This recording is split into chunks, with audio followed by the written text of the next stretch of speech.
Good morning, everybody. Good Good morning. morning, Good Archana. How are morning. you? Yeah, Good I'm morning. doing good. Good morning. Good morning. Good morning. So we will be starting today. Almost I have decided we'll do it like a master class because I really want to cover some stuff. So I will be downloading first 30 minutes. We'll not have interactions in between. But then in the end, 10 to 15 minutes, we'll open up for discussions. Yeah. All right. Great. Hello, Negi ji. Hello, ma'am. Good to Good see morning. you. Good Hi. morning. It's nice to So, see you. yes. So we have some of our members from Toyota today. So, yeah, wonderful to see them as well. Great. So I think we are dot on 11, and I think with your permission, I will get started. Hi, Natraj. Please stay on camera. We would love to see you. Yeah, hi, Mahesh. All right, great. So, guys, all of you who have joined, I know Supriya, you are traveling, but if you can be on camera, it just brings an extra element of fire in me. So, helps me. Please put your camera. Hi, Natraj, good to see you. So, it's your holiday, I guess, huh? But Hello, thank you madam. for joining. Yeah. Yes, yes. Hi, Rajshekhar. Good to see you. Yeah, hi, madam.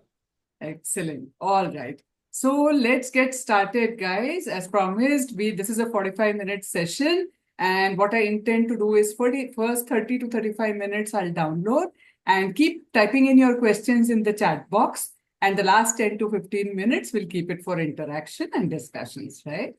All right. So I'll share my screen. All right. Can somebody confirm that you can see my presentation, please? Yes. All right. Yes. Thank you, Arti. Thank you so much. Wonderful. So let's dive in directly. So we are going to look at some of the fundamentals of sales and business development today. And many of you who are quite senior folks in sales, I don't need to tell you, but I think it's a good reminder for all of us all the time to know that at the end of it, if you're doing a good job in sales, then we should have happy and loyal customers. Right? And this is the basic fundamental knowledge about sales that all the salespeople have. But here, what I'm trying to do is to connect the funnel stages with what we need to do in those stages as per our pipeline. So there is awareness, discovery, evaluation, intent, purchase, and finally, you have loyalty from a customer.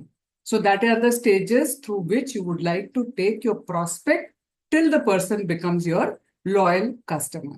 So what do you need to do in the awareness phase is many people misunderstand this. What I see when I talk to some of the salespeople is they're talking about creating awareness in their prospects. True. But then at the end of it, while doing that awareness process, you are also becoming aware of who exactly is your target market. Of all the prospects that you have imagined out there and you have listed them out, you have to figure out who are the real potential for you. So it starts off in the awareness phase with really prospecting.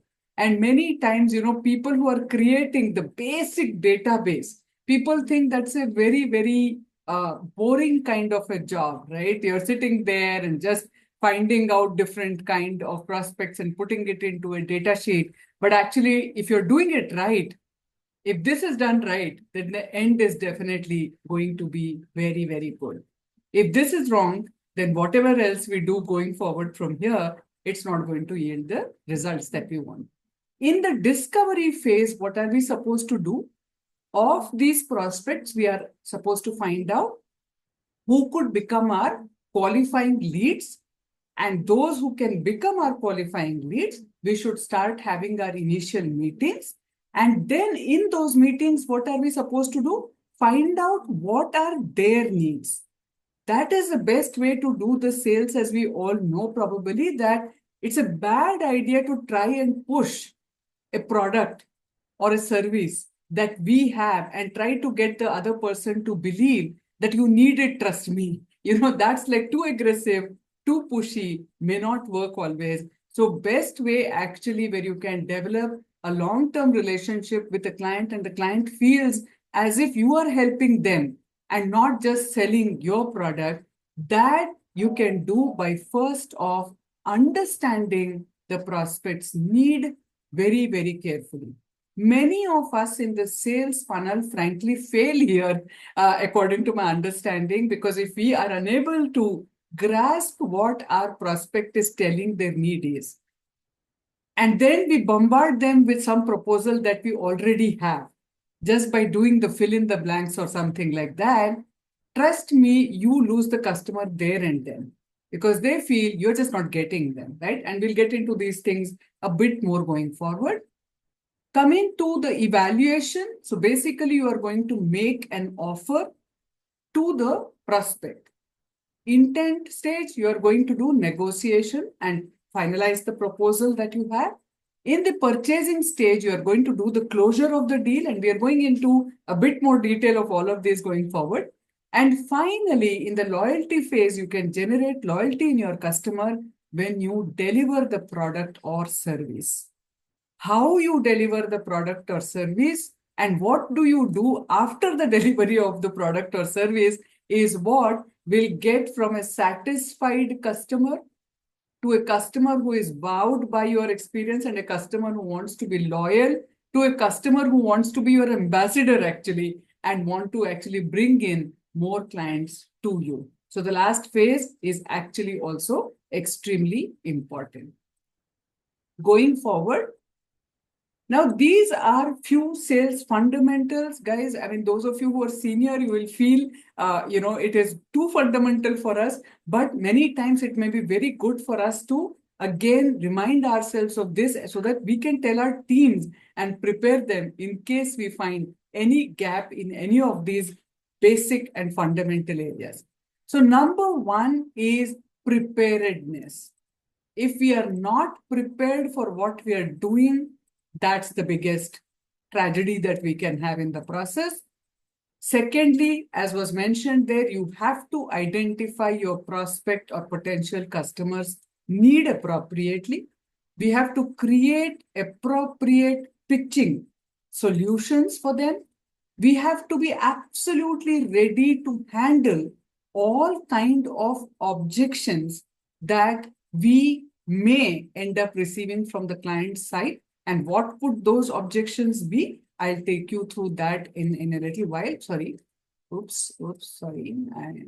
I'm going forward. Okay. Then, you have to be really ready with negotiation. Really, what are the options do you have? You have to think through because we might think, okay, this is my range, but the customer may ask something completely different. And if we are not prepared, the biggest problem that happens is a decision maker is sitting in front of you who is taking a call about to buy or not to buy from you. And if they feel that the person who is sitting in front of them making the sales is not the decision maker, at their end, they actually get put off. They say, "Yaar, send me your manager. Don't talk to me if you are not the guy making this decision." So whoever is doing the sales should be empowered and enabled with negotiation strategies very, very clearly. Closing deal is an art.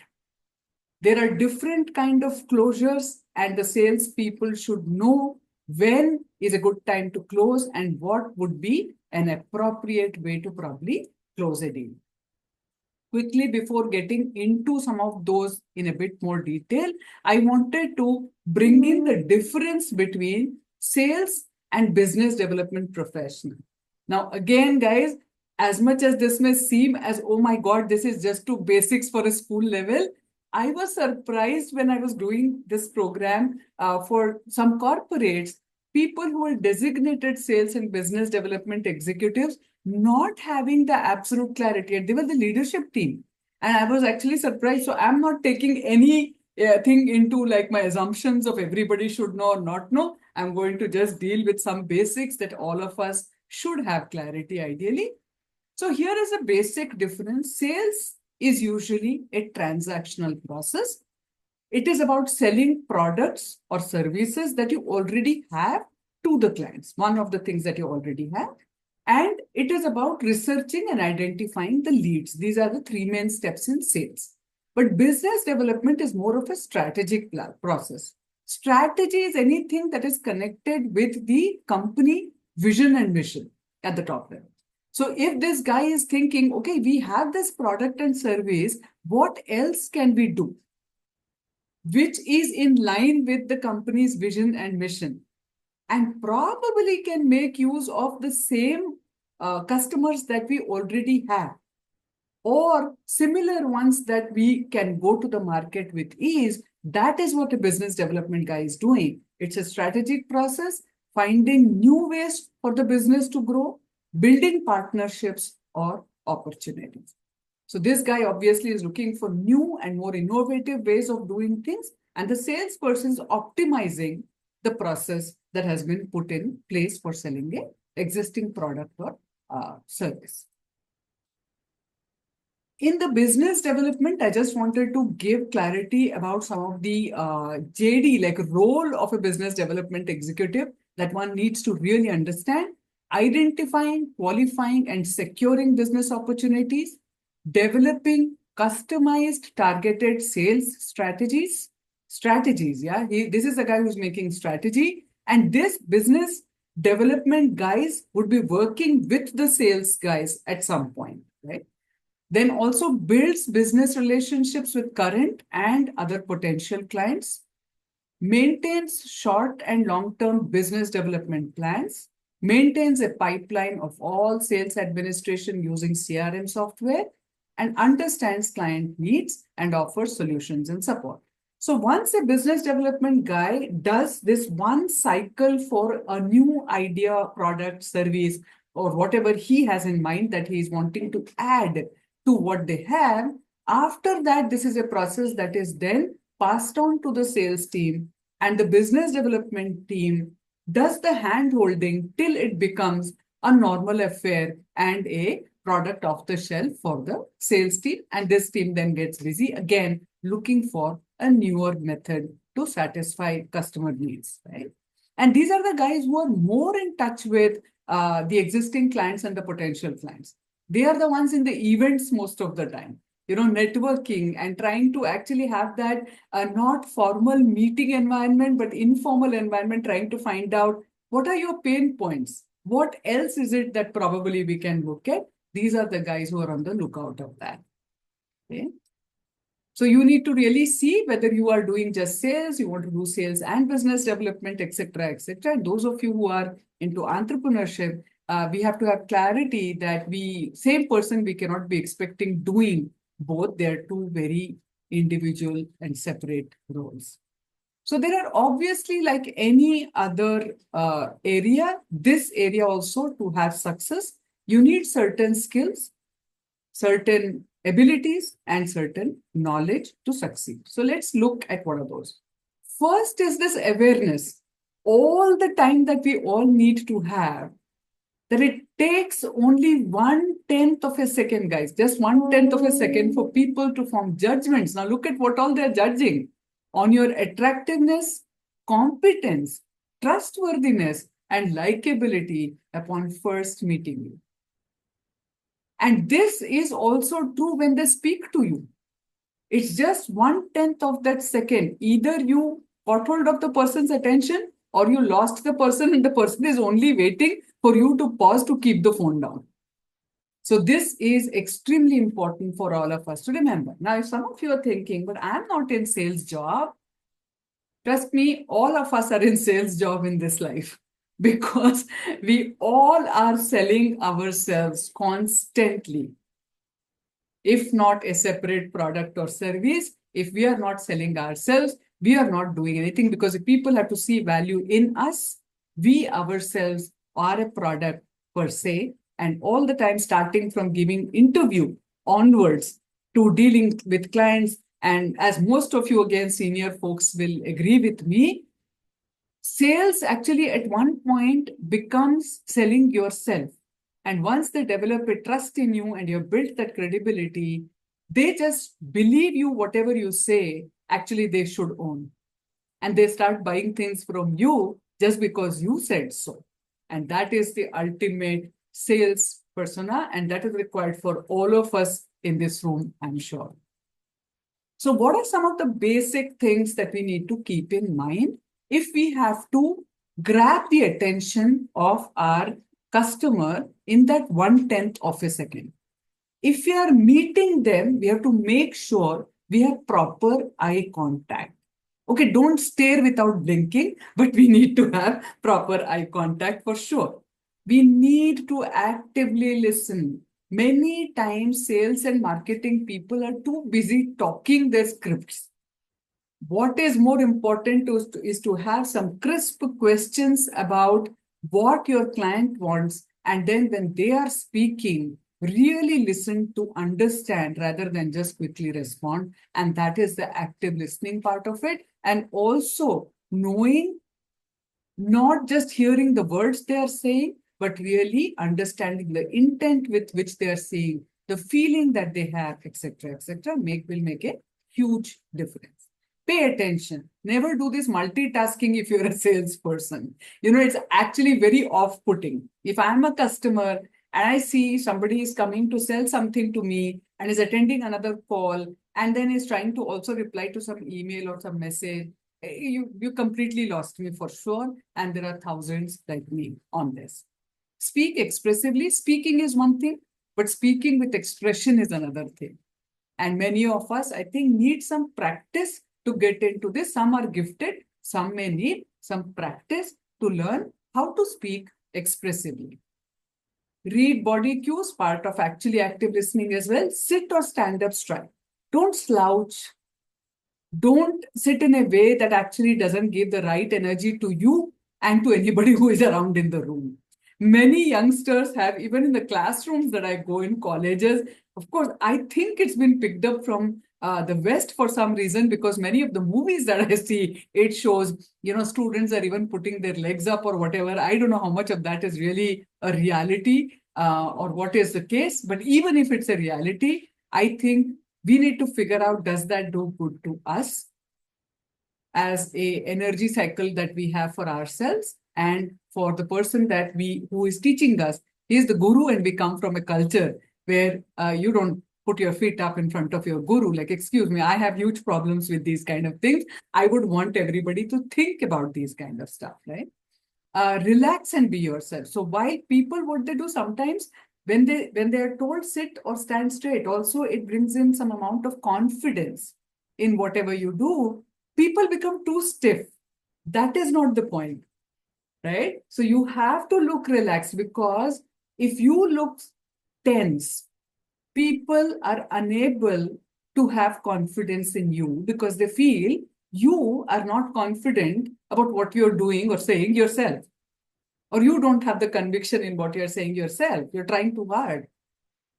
So it's very, very important. You may be stressed because you're anxious, but then that can be read very differently by the person sitting across you. So you have to be, while you're sitting up straight, you have to be relaxed and you have to be yourself. Don't try to copy somebody.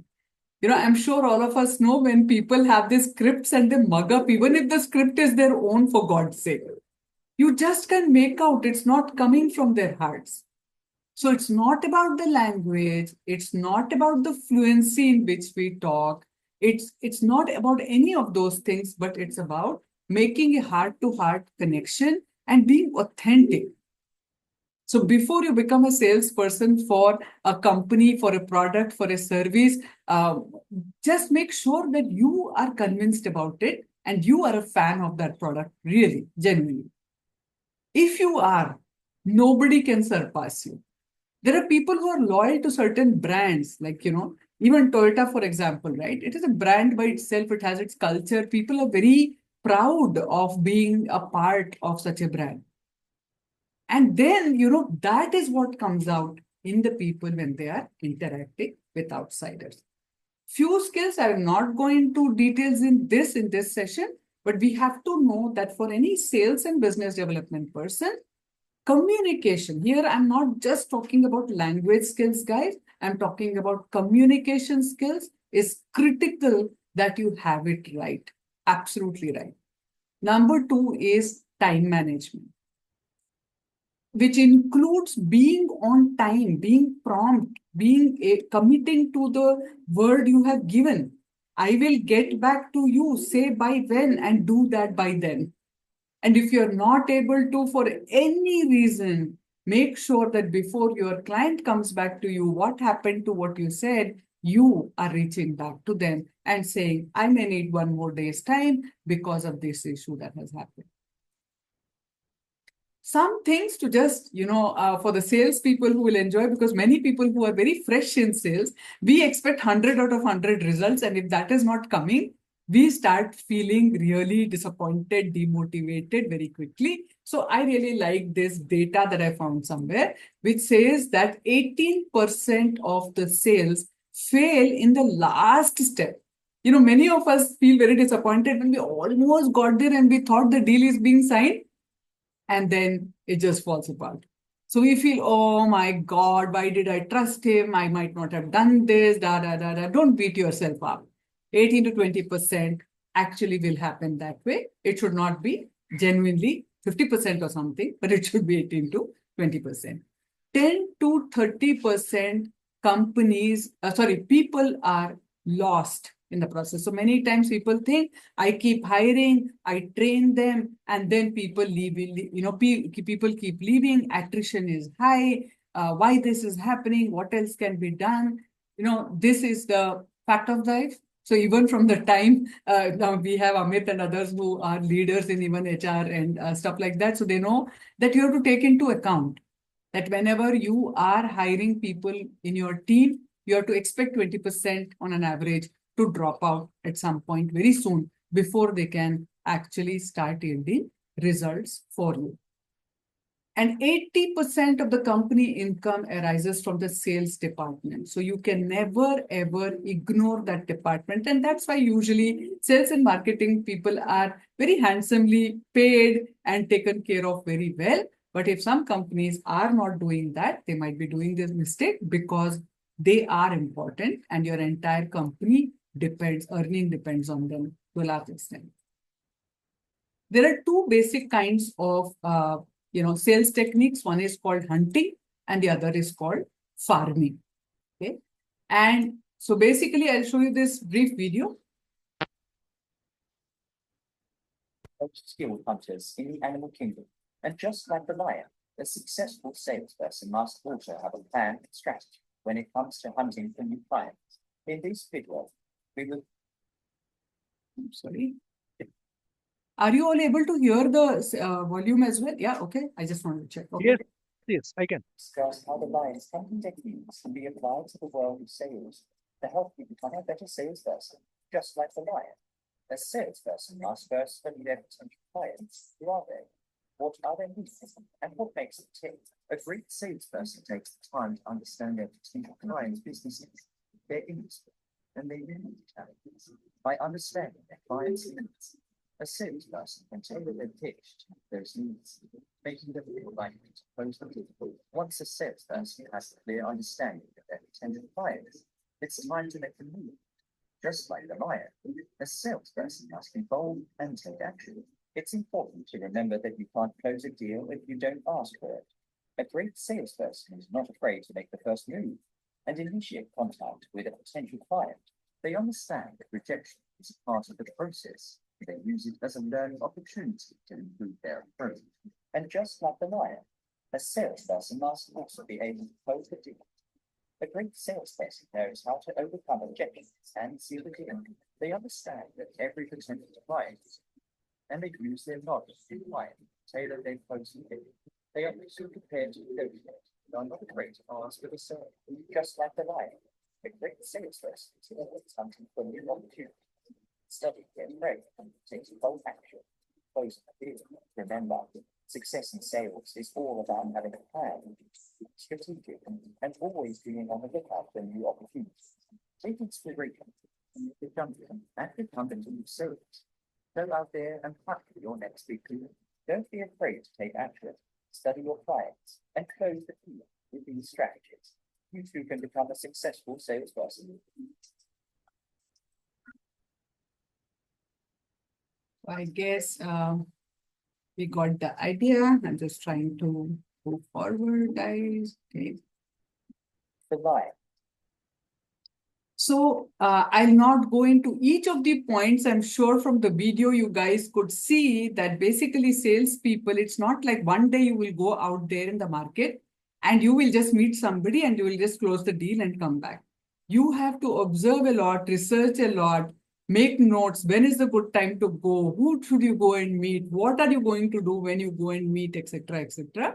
And this has to be constant effort. It's not like, okay, the season for that sale of a product is then, so you just suddenly become active only then. You have to work all year through and just reap the benefit of the work you're doing all year through by really doing the attack in the season, right? So some of the points are just listed here: always on prowl, constantly alert, etc. I'm not going to go into all the details. I can share this presentation so you can go through it. And the other method, as I said, is what is called as farming. So farming the base of existing accounts for incremental or supplementary sales. So this is also part of sales. So once you have made a sale to a potential client and the person has become client, you should always look out for what else can we do with them. And farming has some rules too. So you have to be customer oriented. You have to nurture existing clients, cultivate long-term relationship, work in collaboration, gain their loyalty. And you should be ultimately seen by your client, not as a salesperson, but a problem solver for them. If you can be a problem solver, then they will keep reaching out to you. We have this problem, can you solve? And that could be a sales opportunity for you. Okay. Some tips for cold calling. I think the people who are here are a bit senior for this, but I'm just quickly going through this. Always greet with a smile. Even if you're on phone, your smile comes through on phone as well. Introduce yourself and company properly before you get started with the subject. Communicate the reason for your calling. Sound relevant and enthusiastic. Avoid information overload in the cold call. And end of cold call. The objective of a cold call is only to seek an appointment. Never try to make sales in an appointment. That could be a huge mistake. Some of the do's and actually not much of don'ts, but some of the do's in a call when you do, especially when you are reaching out to your customers, know the name and how to pronounce it as well. Know what you need to say. Have your laptop on. If they suddenly ask you something, don't feel lost. Verify the phone number. Don't spend too much time in asking, are you so-and-so, this one is that one or that one. So you should really know who you are calling. Have a notebook and pen handy. You should have no background noise disturbing. If you're calling from your mobile, make sure it's charged and definitely make sure that you are in a good network coverage area. In case you find when you call that the connection is not good, don't try to continue your call. Please say that the network is not good. Can I call you on your landline or some other number or something like that? And please don't continue the call because your other side customer, because of the stress of hearing you out, may almost be putting you off because of that reason. And cold calling, I just wanted everybody to understand, many times people think cold calling is only about calling, telephone calling. Actually, it's not. Even when you are meeting people without appointment, that would be called a cold call. Best practices, you have to prioritize your most valuable sales territories before you head out. Many times we do the mistake, we're all over the place calling and meeting people from different places, and that is not a great idea. Track your customers to stay ahead of the competition and maximize your scheduling. Again, I will not go too much into this at the moment, but there are these techniques. One is door knocking. You actually go door to door. The second thing is you do area mapping. Within one area, you identify, how many potential clients are there, and you actually make a plan to go in that area or start calling people in that area. You segment your customers, develop a plan the route, manage and implement and evaluate. Now, even when, many of us go, right, even as entrepreneurs, we go for one meeting and to one of these buildings which has many offices, just click a picture like this. and hand it over to your sales guys to actually do some research. Because if you're going to work with one client, why not get 5 more clients in the same vicinity, maybe in the same business? And frankly, I did this recently, and it seems to be going actually quite well. So I just wanted to let you know, guys, that this works. Understanding different signages that you look through, and definitely before going to meet, make sure you really know your lead. Don't go blank, not knowing about the company and blabber anything.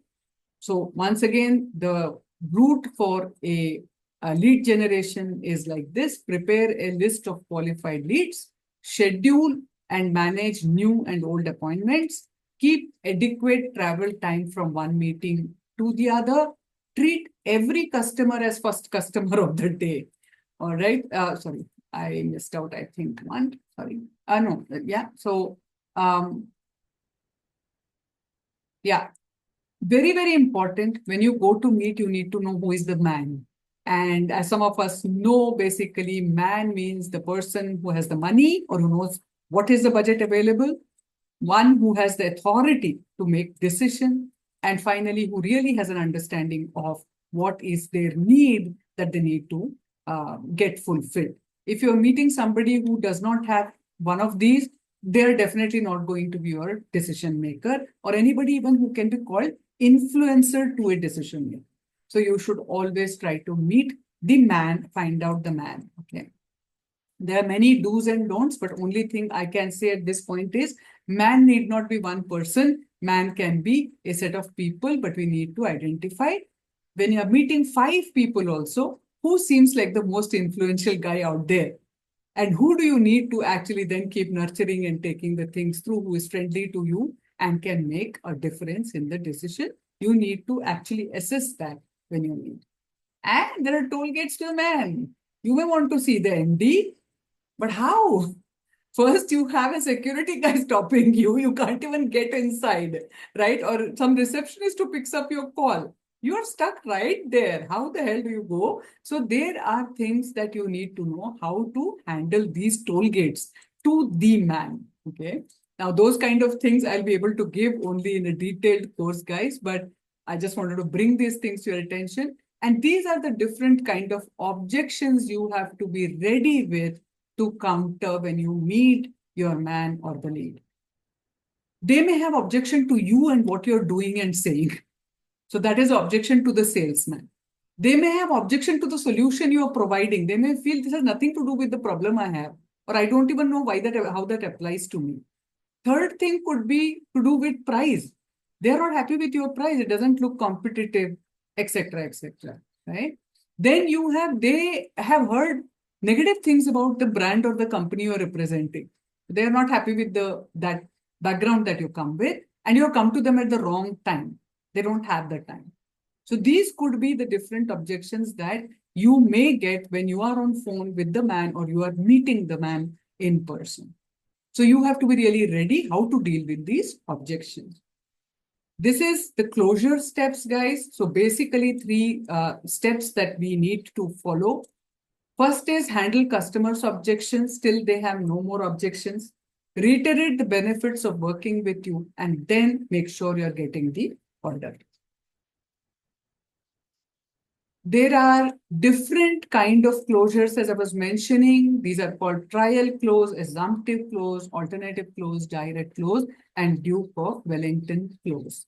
So some of them actually mean what the word says here. So you are assuming that there is a closure and you actually end your conversation like that and make sure your client is agreeing to that. Or you say, okay, why don't you give us one small batch and let's start with one thing. That's a trial closure. Okay, you don't want this, but how about doing this, for what you need, alternative close, and so on and so forth. These are different kind of closures. And yay, I'm done. So this was my download, guys, and I am more happy because I kept my time. So now it's up to you guys to please shoot your questions or share whatever else you might want to. Best practice, if you can just raise your hand, especially using the emoticon button if you can. I could just call out one by one and you guys can speak. Thank you so much. All right, thank you, Ziad. Good to see you after a long time. Back again. Okay. Any questions? Any thoughts? Anybody?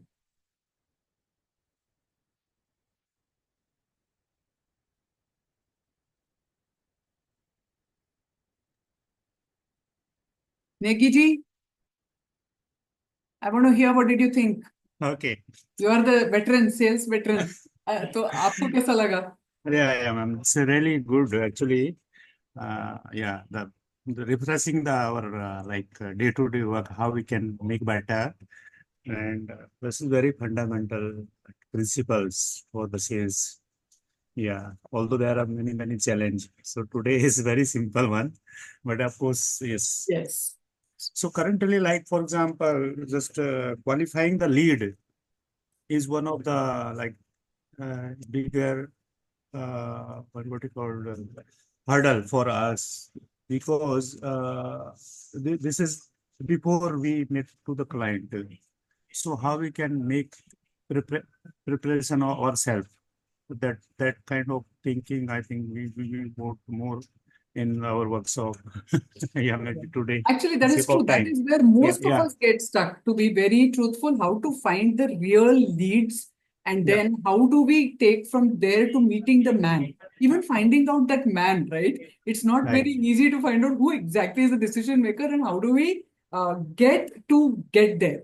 So I totally agree with you. In fact, I therefore suggest, I mean, it's easy since I'm already on the board of your trainers, as Jasmeer calls me, our trainer. So all Right. we need to do is to really get into a deep dive training in this with your folks so that we can actually address each of those issues in much more detail. But this being a format of just about 30-45 minutes, Right, this right, is the right. justice I Understand. could do. I'm sure you understand. But because Sure. even before lead, frankly, for you with a big brand, for example, Toyota is one of the biggest brands there is, right? And your problem could be very different than somebody who is starting off and trying to do sale of an unknown brand or a product. So our Right. approach might have to be very different in the way we do the research and the shortlisting. And you could have a lot of AI tools today handy that you can definitely, you must be already using, but not for everybody. It may still not be something that they can afford. But thank you. Thank you for bringing that to the notice that that's true. These are just fundamentals, but that's the real crux of the problem. We all need to find out. Thank you. Thank you, Negi. Sure, ma'am. Thank you. Look forward to meet you soon. Thank you so Thank much. you. Thank you Thank for you. joining in, actually. Thank you. Lijo? Hi, thank you, Archana ji. It was a nice session. It's a never-ending topic and an ever-evolving topic. Yes. In fact, an infinite possibilities of things to discuss over there. However, I just wanted to point out one. I wanted to make a suggestion. You very well articulated within the short span of time the difference between a salesperson and a business development person. But working with MSMEs in India, what I've realized is this is definitely a very confused concept of between sales and business development. But along with that, what goes is also marketing is considered to be something very similar to sales. And most MSMEs, at least, that is the sector that I work with most of the time. So MSMEs don't have a concept of or differentiation between marketing, sales, and business development. Yes, yes, so Everything, true. as long as it is expanding the business, it is all the same. It Yes, doesn't you're make actually, you know what, frankly speaking, sales is a very macro term. And all these things are different verticals under that. And only when you grow really big, you can afford to have different sections. Otherwise, you are saying, I'm hiring you to sell what we have and bring money or tell me what we'll sell. So basically, that is the JD for anybody in MSME who is hired either for sales, marketing, business development. These are all great words to spin around, but I agree. I so totally agree with you. And, that is why what I wanted them to understand is there are different people who have different interests and different skills within this big gambit of what can be generally termed as sales. And therefore, it is important for MSMEs to actually, the owners and the founders and the directors, the senior level guys, to have absolute understanding first, so that their expectation is more realistic. And if they need to train the people that they have hired, in addition to whatever MBA or whatever else they might have done, it may be very much worth it and required. But I totally agree. And thank you so much for bringing that point up. Absolutely. Most welcome. Thank you. Thank you. Sanjay, I think you had raised your hand. Yeah. Hi, so Archana, there's a adage that one learned early in the whole process of sales, marketing, business development, etc., that the only thing that actually works is relationship. And with relationship, any interaction, whether it is social or social leading to professional, professional leading to business, has to be thought of as win-win. We have to consistently look at, what is it in for the other person? And the finest salespeople in the world I've found are those who just focus on relationship building and chasing the win-win, and the rest seems to follow.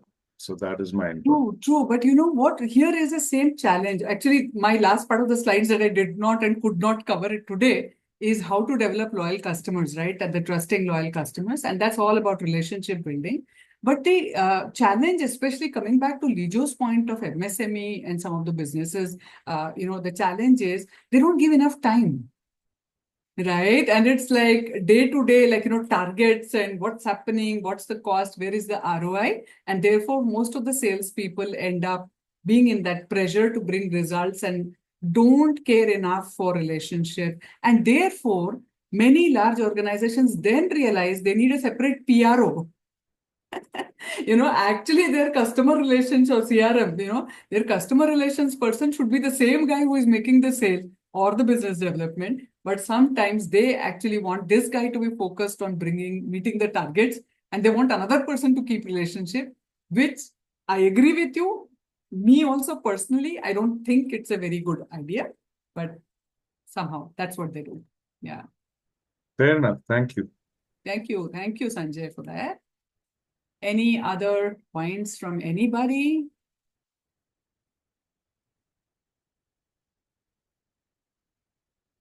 Rajshekhar, you were there, the first person to join in today. So my compliments Yes. to you for that. Anything Yes, you would like to share, please? Yeah, Archana, actually, the nowadays trend, we are getting business, but after that we will get lose some because of some communication gaps and casting and all, and market competitions and all. How to deal with that one? I have the doubts about that.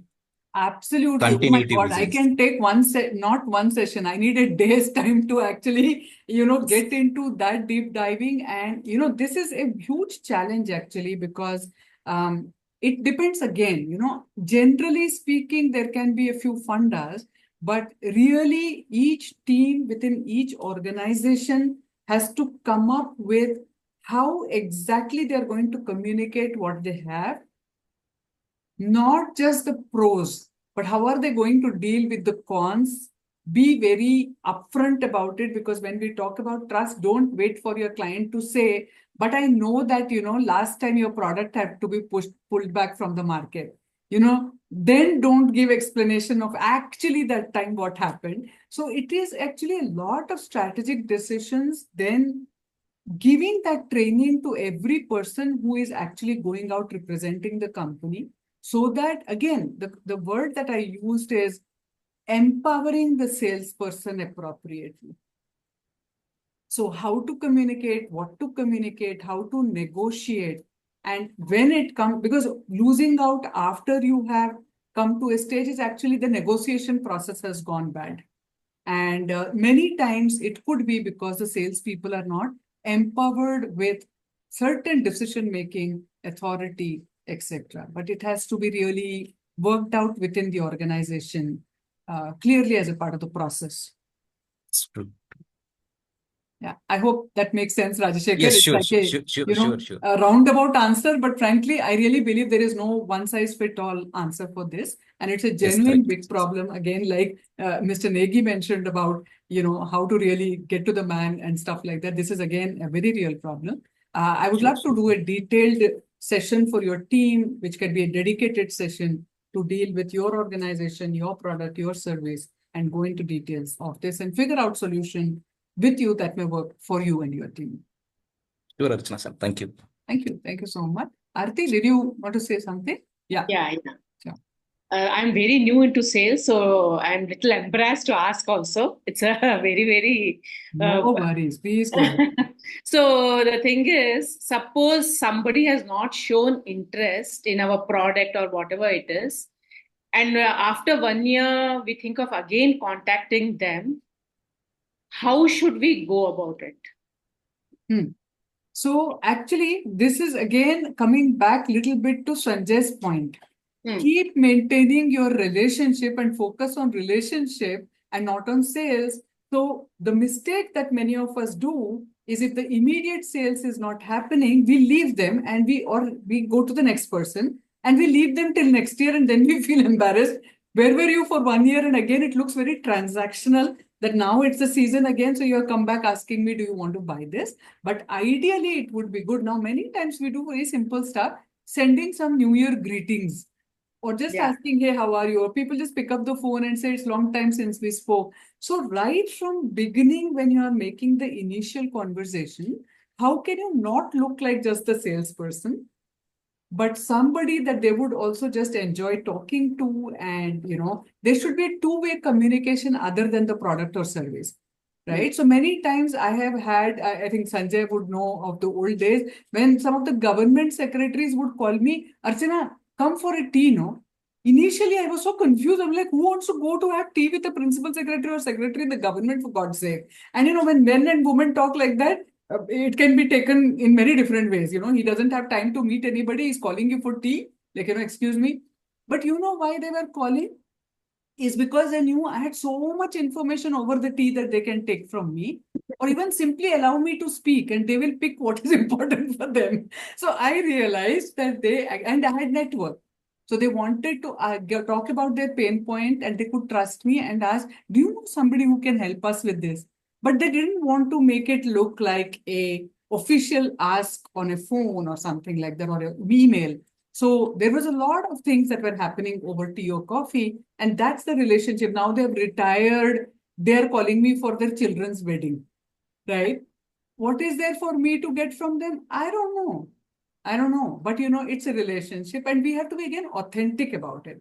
Many times again, salespeople do this acting part of, trying to be over friendly, or then they come with the gifts, right? And they think you're, giving the gifts and then getting people to have a relationship with you. That it has to be genuine relationship with people. And of course, when they get creepy, just drop them out. Move on.